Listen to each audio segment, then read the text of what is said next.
Bung Toel, kalau habis ini lu masih ngebacot, ayo kita cari ring tinju yuk. Berantem aja kita. Nggak takut saya lawan kau. Ayo. Sampai patah-patah kita.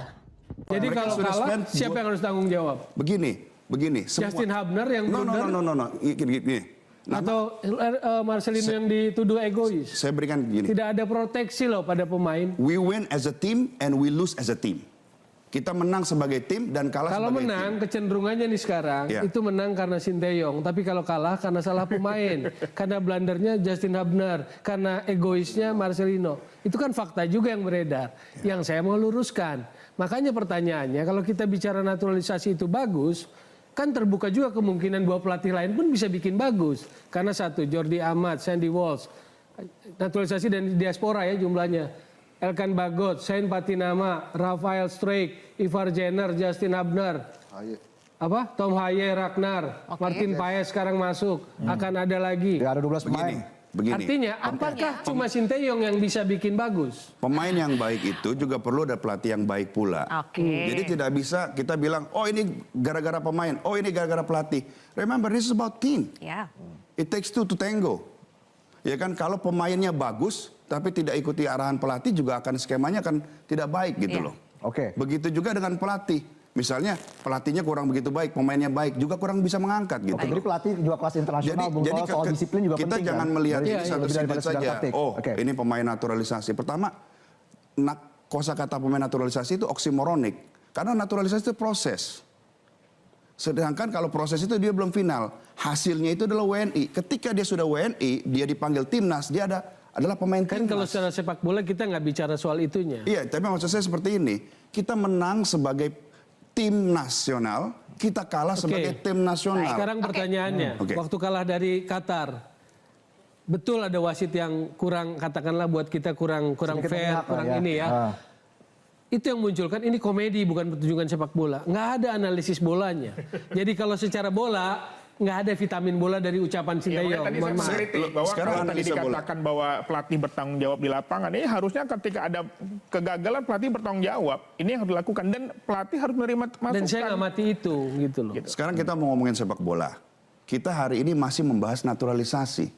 Harusnya kita membahas mengenai data analitik dari sepak bola, ya kan?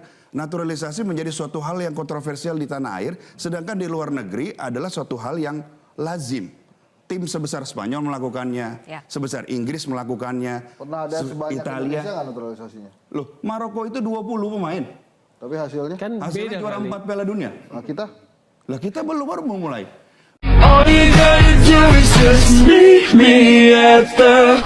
Ceripit tulang bajing kacapit ku bulu pare seseket ceripit tulang bajing. Kembali ke pertandingan saudara-saudara mampu ditepis. Counter attack, coba berlari cepat. Kerahkan semua tenaga, harta, tahta, dan sertifikat tanah. Dibayang-bayangi oleh pemain dengan napas Senin Kamis cuma Sabtu libur. Tak mampu mengejar, pemain ini telah jago dalam bidang lari. Lari dari kenyataan, lari dari tanggung jawab. Apa akhir dari serangan balik ini? Balikin aja ke orang tuanya.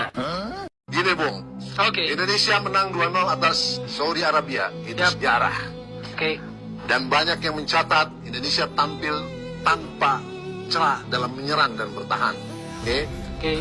Masihkah Anda anggap STY kurang jurus dan miskin taktik? Silakan waktu dan tempat. Yang pertama, apresiasi lah. Kemenangan itu patut diapresiasi. Apalagi dengan embel-embel historis sejarah. Pertama kalinya menang dari Arab. Oke, kita apresiasi satu hal. Lalu apakah STY miskin taktik, jurusnya masih minim, yaitu makanya harus dievaluasi. Kalau kita bicara tentang kemenangan atau tentang kualitas permainan, maka kita lihat statistik. Kalau kita lihat statistik, kecenderungan mainnya sebetulnya masih tetap, jurusnya masih sama.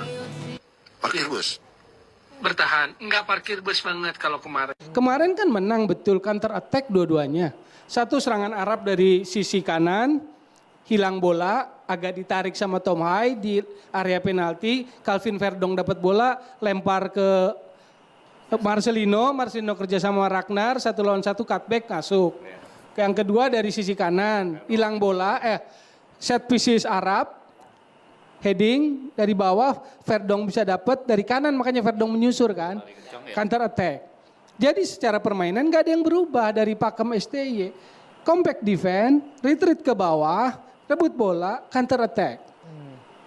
Jadi Dalam situasi tertentu lawan Arab misalnya, yang secara gambaran besar sedang turun, saya lihat dalam permainan kemarin organisasi pertahanan mereka buruk, determinasi buruk. Maka jangan heran setelah pertandingan pelatih Arab mengkritisi dirinya, mengkritisi timnya.